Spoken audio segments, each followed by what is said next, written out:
Hello, you absolute legends. For the past 4 decades, it has been considered impossible to beat Metal Gear on the NES without taking any damage. This apparent fact was so universally accepted that it even found its way into the AVGN review of the game. But you want to know what else sucks about this room? To get in, you need to have your keycard selected. Then, right away, you need to select your gas mask. So, unavoidably, you lose some health. And then once again, to get out of the room, you have to select your keycard. So twice you take damage, and as far as I know, there's no way to avoid it.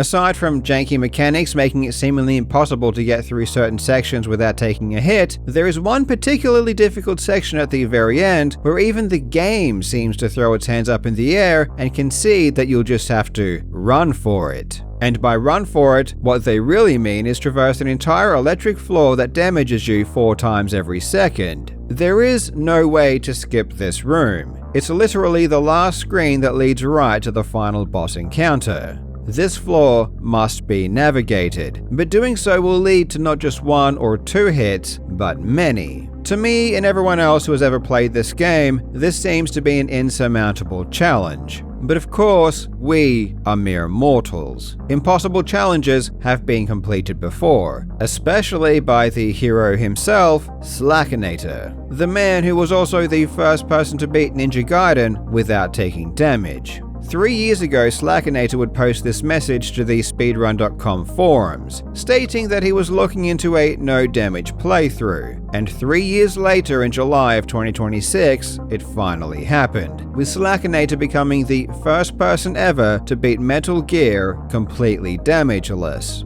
In today's video, we will take a look at some of the techniques that made this historic run possible. Metal Gear offers some very interesting problems when it comes to the prospect of a no-damage run, and the way these problems were overcome is simply genius. I really hope you enjoy.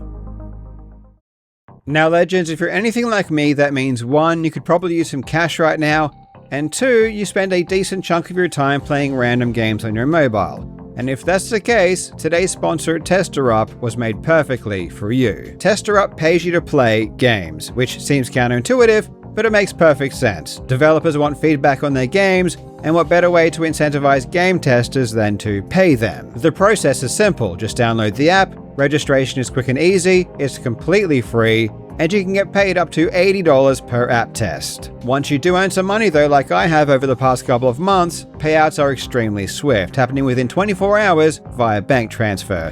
And if you are so inclined, they also offer cashback offers through in-game purchases. TesterUp has literally millions of trusted users, and there are always new tasks and games for you to try out. Plus, as a bonus, anyone who signs up using my link in the description and pinned comment or the QR code on screen will receive a $5 sign-up bonus. Again, TesterUp is free, so there's no reason not to at least try it out.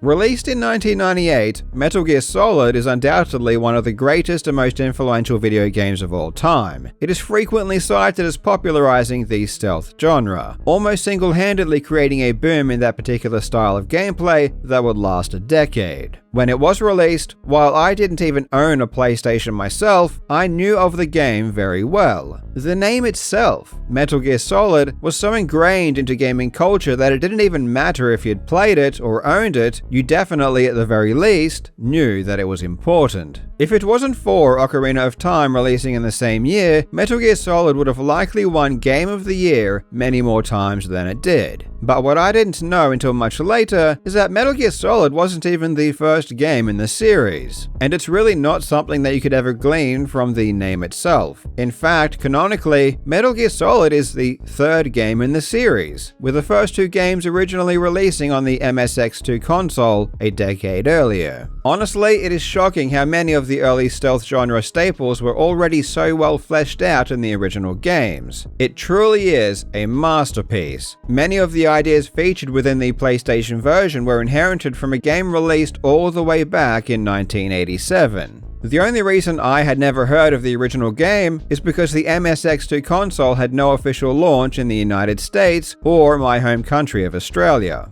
Even in Europe, where the MSX2 console was sold, Metal Gear only sold a few thousand copies, according to a Dutch magazine around a year after it was released. What the United States and the rest of the Western world did receive that gained any attention was a port to the Nintendo Entertainment System, which went on to sell over 1 million copies. This version was a noticeable step down as the NES hardware was inferior to the MSX2, and bizarrely, the team responsible for the port was told by management to make it different to the game they were porting. Regardless, even after the declining quality, Metal Gear on the NES is still a relatively good game for the console, which is a testament to how amazing the MSX2 release was. And one thing the NES version is infamous for is its difficulty. And by difficulty, I don't necessarily mean that it's hard to survive, but rather it's often hard to know exactly how to progress. Metal Gear is extremely convoluted. The design of the buildings is almost maze-like and often requires a player to do a considerable amount of backtracking. Anyone who managed to complete this game without a guide or external help may genuinely be a genius. If you do end up familiarizing yourself with the game and know what to do, the game becomes much easier, though it still appears to be unfair or even cheap at times. For example, we can compare 2 clips of Solid Snake entering this room containing 3 guards. Upon entering, the guards below will always instantly be alerted to your presence. This is unavoidable. And when guards are alerted, it triggers more guards to spawn in, with a hard limit of 4 guards being able to populate a single screen at any one time. In this first clip, we can enter the room, and while the guards do get alerted, no one else spawns in, and we can eliminate the guards with relative ease. However, in this second clip, as soon as we enter, a guard spawns directly on top of us, causing massive damage. On its face, this appears to be random, but there is a very specific mechanic at play here that we need to understand if we want to beat this game without taking damage. Whenever a room is loaded, there is a RAM value access called the spawn timer. It is a single byte, so it has 256 possible values. Upon starting the game, the value begins at 0, and every single frame a room is loaded, a value of 1 is subtracted, initiating a countdown from 255. Upon reaching 0, the game will check to see if any guards are alerted. If no guards are alerted, the timer will go back to 255. If any guards are alerted, a guard will spawn in, and the timer will be set to 26. At 0, the game will also check to see how many guards currently exist, and if 4 guards are currently active on screen, no further guards will spawn in, and the timer will go back to 255. A North American NES runs at around 60 frames per second, so with a cycle counting down by 1 each frame from 255, that equates to just over 4 seconds. This means that when a guard is alerted, a guard could spawn in anywhere from immediately, if you got unlucky, to around 4 seconds later.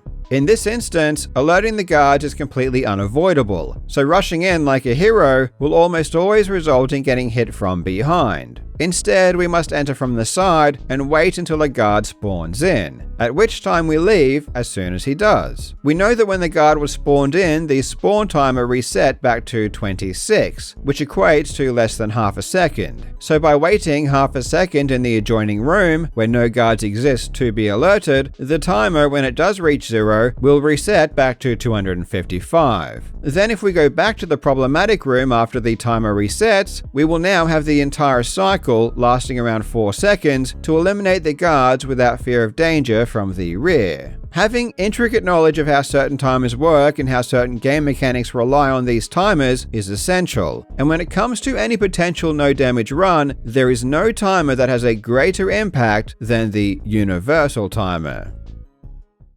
Upon loading up the game, a value is stored in RAM called the universal timer. It is also a single byte having 256 potential values, and it counts up by 1 every frame. However, in contrast to the spawn timer, which is only active while a room is loaded and does not continue to count down during pauses or room transitions, the universal timer is always running. This is a constant and isn't affected by any actions the player can take. It's even running during the title screen. At several instances throughout the run, the player is required to pass through rooms filled with toxic gas. The game does provide a gas mask which prevents damage, but there is a slight problem. In order to enter and leave most gas rooms, you need to equip a keycard, and the game only allows you to equip one item at a time. This means that when you enter a gas room, you have the card equipped, leaving you vulnerable. A player standing in a gas room without a gas mask equipped will take damage whenever the universal timer is a multiple of 32. This works out to approximately twice per second. When entering the gas room, most players wait until they see the room load before opening the menu. Therefore, each frame between the room loading and the player reacting gives rise to a 1 in 32 chance of being damaged. Leaving a gas room is even worse because after you equip the keycard, you need to open a door, which can only happen once every 4 frames. And then once the door is opened, you still need to physically exit, consuming even more frames. When leaving a gas room, even if you time everything perfectly, at best, you still have a 9 in 32 chance of being damaged. Clearly, we can't see the universal timer. So in theory, this chance of being hit should always exist. But the game does give us some information. For example, in the room before the first gas room, there is a hostage. In a normal playthrough, everyone would just save this hostage without thinking. But here, the hostage is actually very valuable, because if you watch closely, you'll see the hostage rocks back and forth, and it just so happens that this rocking is once every 32 frames. If this animation cycle began on a different frame each time depending on when you entered the room, this rocking would not be very useful. However, in this case, the timing of the animation is directly tied to the universal timer. The fact that the animation changes state every 32 frames, and the player is also damaged every 32 frames isn't a coincidence. If I list how each multiple of 32 appears in binary, you'll notice that the last 5 digits are always the same. Therefore, it becomes very easy to apply a bit mask that simply looks at the last 5 digits, which will give you a consistent timing of once every 32 frames. The gas room damage always occurs on a multiple of 32, meaning that if the last 5 digits are all zeros, you'll get hit. The hostage, on the other hand, is offset by 2 frames, though the check is still just as easy, as even with this offset, the last 5 digits are again always the same.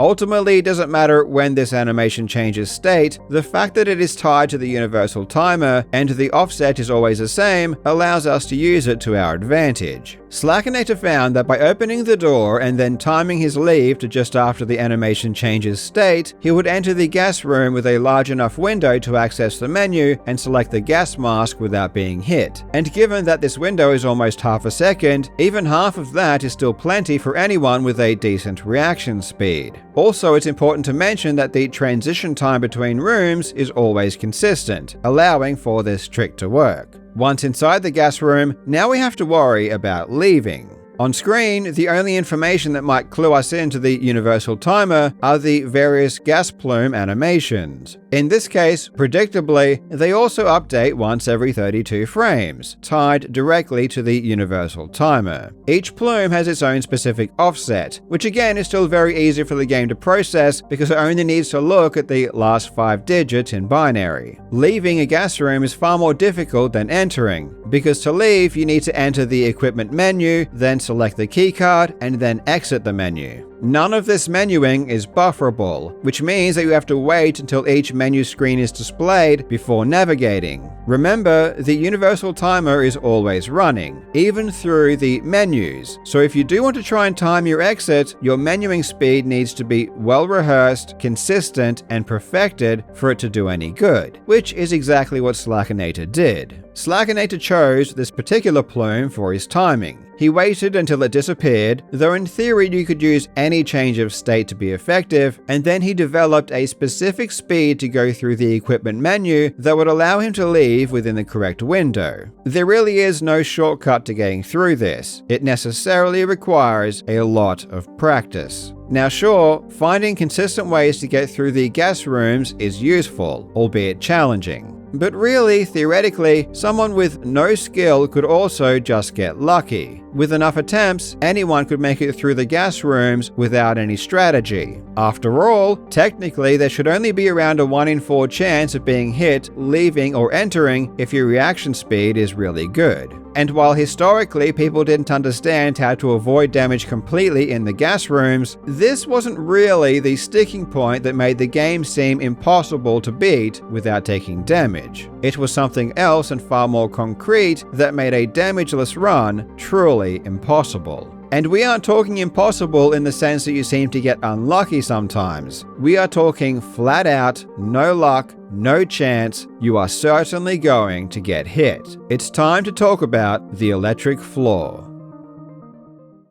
At several points throughout the playthrough, there are rooms with flashing tiles that indicate the floor is electrified. If you were to run across the floor, you would take damage extremely quickly. Thankfully, in almost every case, there is a switch near one of the exits that can be destroyed using a guided missile. And when the switch is destroyed, the floor becomes dysfunctional and ceases to cause any damage, allowing you to cross without injury. However, the very last electric floor of the game, right before the final boss, doesn't have a switch. Therefore, there is no way to turn this electric floor off. Plus, as opposed to the toxic gas rooms, there is no piece of equipment that shields you from damage. And beyond that, this room simply cannot be skipped, because it leads right to the final boss. The developers even went out of their way to make this floor even more challenging by making it damage the player every 16 frames instead of every 32 frames like the gas rooms. This room is orders of magnitude harder than avoiding gas damage, because in that case you only need to avoid taking one hit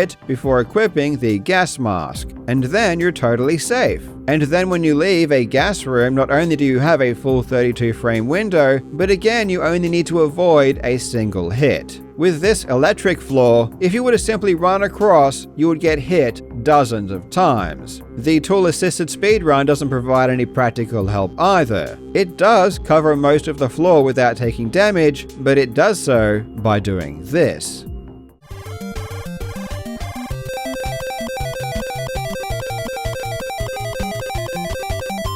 Because the universal timer is always running, even when the game is paused, and you are only damaged when the universal timer is a multiple of 16, this means that if you pause the game every time you're about to get hit, you can avoid taking the damage. The tool-assisted speedrun takes advantage of the fact that between each frame that is a multiple of 16, you have a very small window to move undamaged before getting hit again. It should go without saying that this is obviously not humanly viable. But shockingly, there is a way to do it. Though the technique allowing safe passage over this floor is both extremely difficult and one that had not even been invented before Slackinator discovered it himself. Historically, everyone thought that this challenge was impossible because getting across the floor like the tool-assisted speedrun is simply out of the question. But Slackinator came up with a genius idea, and I'm curious if any of you out there would be able to solve this riddle yourself.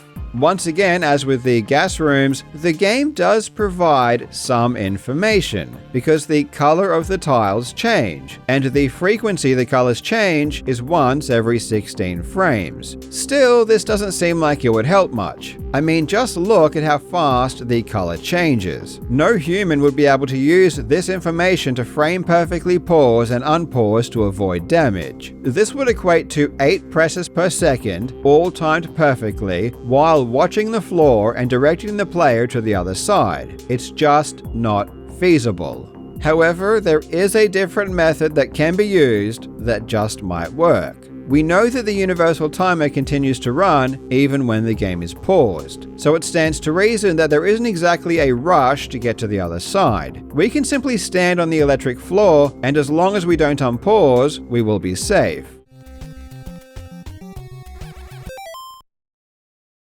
Of course, we also can't move, but still, at the very least, we won't take any damage. And this is where Slackinator's bright idea comes in. He realized that if, instead of pausing for every single damage frame, we wait until a damage frame has occurred while paused, and then quickly unpause and repause before the next damage frame gets us. This would mean that for a very brief period of time, the game would be unpaused, but we won't get hit. And if we are holding a direction on the D-pad, we will also move a very small distance. Technically, we could wait as long as we wanted, and it would also mean that we would only need to press pause twice within that 16 frame window.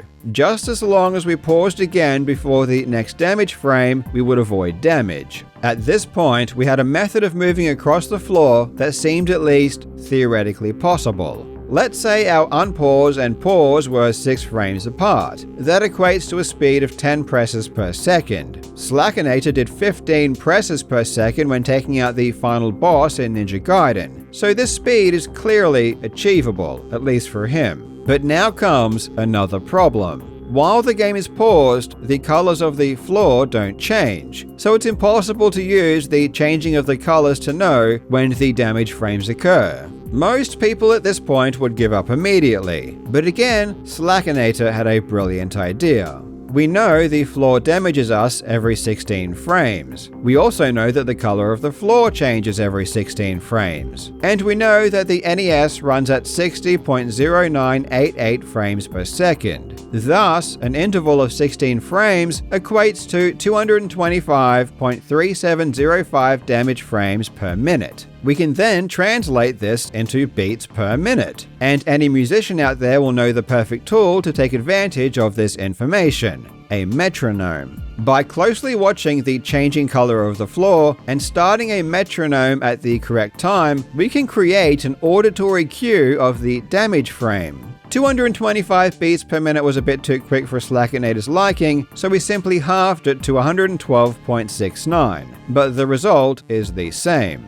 So long as he started the metronome on the correct frame, he could now hear when the damage frames were occurring. Technically, the color change doesn't happen on the damage frame itself, it actually has an offset of 4 frames, but this still ends up being useful. If the metronome is started precisely when the color changes, this will mean that each tick of the metronome is 4 frames after a damage frame, and so long as we aim to press pause on the tick itself, this will give us around 10 frames to re-pause before taking damage. And the reason it's not the full 12 frames is because we need to press pause at least 2 frames before the damage frame for the pause to register early enough. Tapping the pause button twice in such quick succession is extremely difficult. By looking at Slackinator's handcam, you can't even tell that he is hitting the button twice. It's so quick. The only way to see each hit separately is by watching his input display. Slackinator developed a very specific double tap technique to get this to work.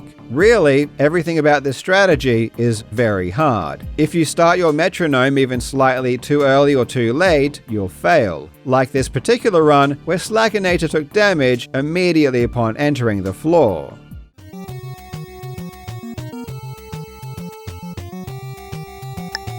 Seemed early.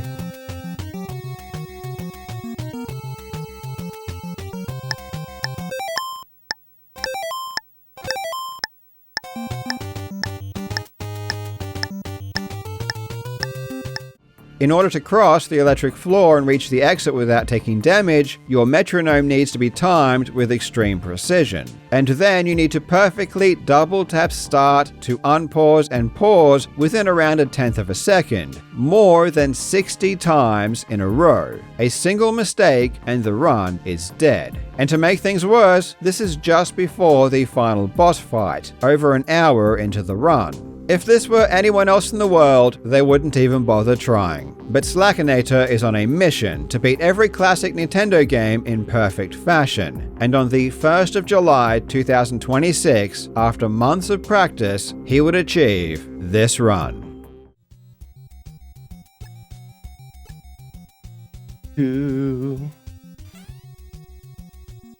We're in! Oh shit, everybody, we are at the electric floor. Ah! Okay, this is what they say can't be done.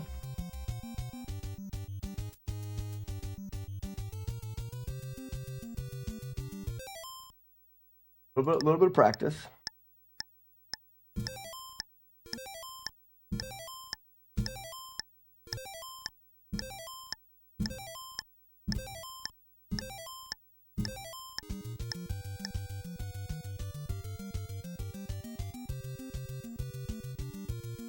that over here so you can't see.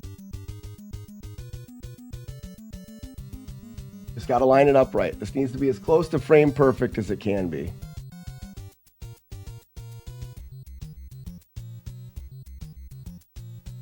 I'm just trying to get my heart to slow. It's hard to keep a beat in your head when your heart's thumping.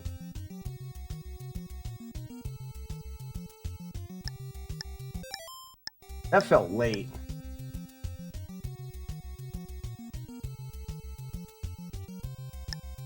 Early. Damn it.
They said it couldn't be done! Ladies and gentlemen! Holy shit, I think we did it! I'm almost freaking possible. That's it. That is it right there. That is the electric floor. As long as I cannot get hit by this freaking doofus, this is going to be Metal Gear on the NES, beaten without taking any damage, even through the gas mask rooms, even through the electric floor rooms. Hold on. Glory to the spoons. That is Metal Gear on the Nintendo, beaten for the very first time without taking any damage. They said it was TAS only, and we proved them wrong.